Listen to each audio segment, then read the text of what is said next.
quilting for about 20 years now, and during that time I've taken a lot of courses, a lot of workshops, done a lot of things with the quilting, but when it comes to marking the quilt top, all that time, no one ever told me how to do it. They would just say, go ahead, this is what you do, this is the method you're going to use, but not really telling you how to do it. So I've muddled along all these years, and with the internet and now YouTube, it's gotten much easier to find information on how to do things. So with that, I decided that I would put together just short little things on how to do something. So today, marking your quilts, the first one is quilt pounces. Quilt pounces are generally used with stencils, and as you can see from here, there is a huge variety of stencils that one can get to use for your quilt tops.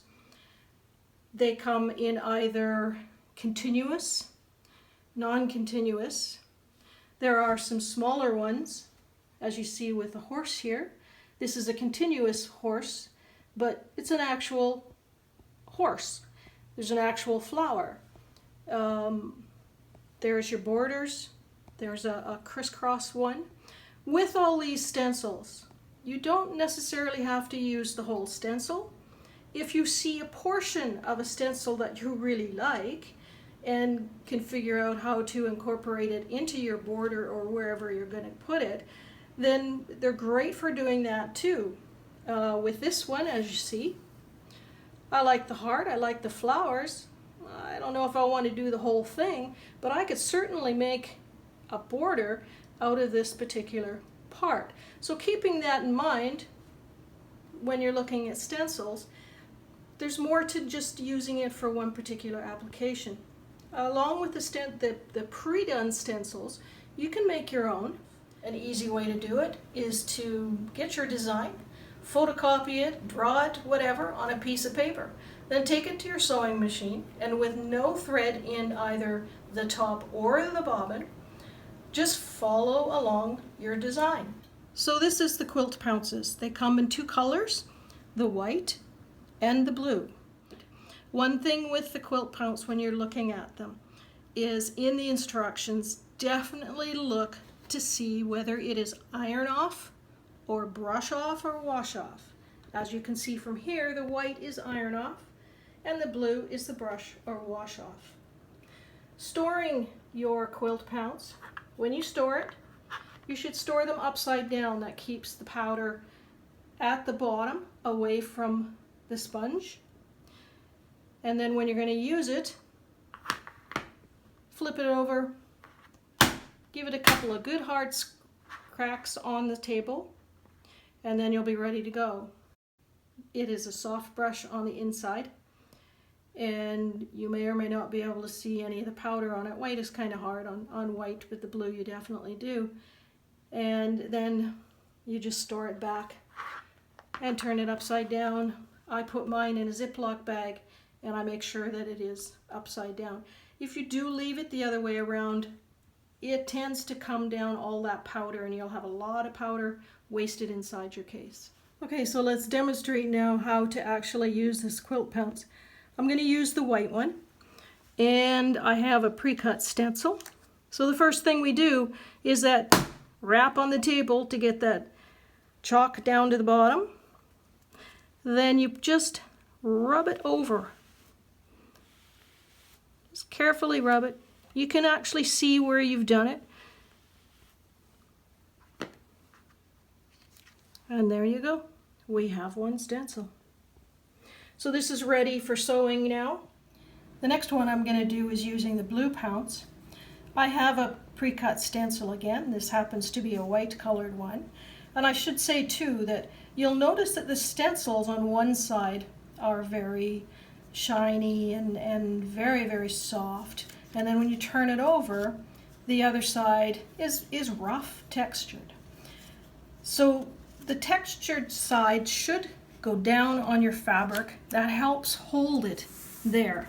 When you're actually doing this, and if you've got the shiny side down, you will find it'll slip on you. So again, we give it that good old hit on the table, and it comes out, and you'll see that it is blue on this one. And then just run down. I try not to get too much blue on it, but just enough that I'll be able to see it again.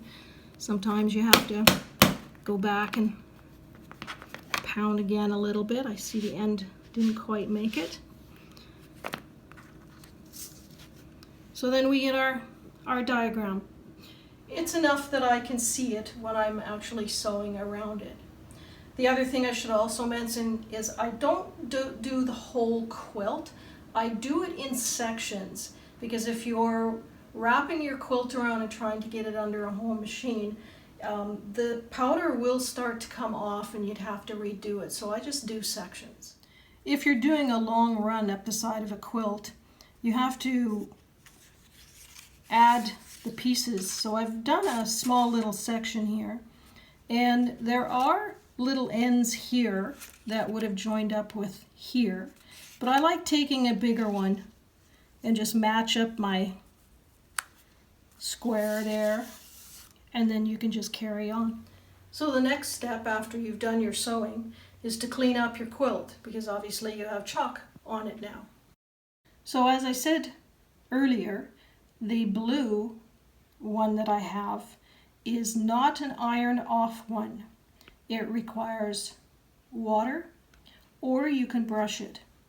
I have two brushes that I use. It depends on what the fabric is and how much powder I land up with there. One brush may work and the other may not, or vice versa. Normally, this is a very soft little paintbrush, and all you do is just rub it off, sweep it off your fabric. That one's that one. And using this foam one, a little harder, especially on a single piece of fabric, but it gets off a fair amount too. So I'm just going to leave a little bit on there. So it is wash off, and I just keep whatever spray bottles that I can find. This just happens to be a lens cleaner one, but it only has water in it. And you just spray it a little bit on here. And then I take a paper towel or very gently and just rub it off. When it dries, it should actually disappear.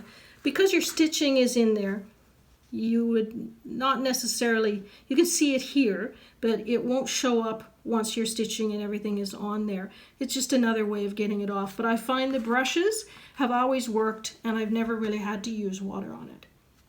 As you can see, once the fabric dries, it does really disappear. And again, your stitching over top of it will also help make it disappear. The next one we'll do is the white pounce, and we'll remove it with an iron. The white pounce is an iron off chalk, but just so you can see, it will actually brush off. Depending on your fabric, you may just be brushing it further. Ironing is the best way, and it works great. So I use a dry iron. And there you go, it's gone. So there you have it. That's how to use quilt pounces. I'm Paulette with Paulette Quilts.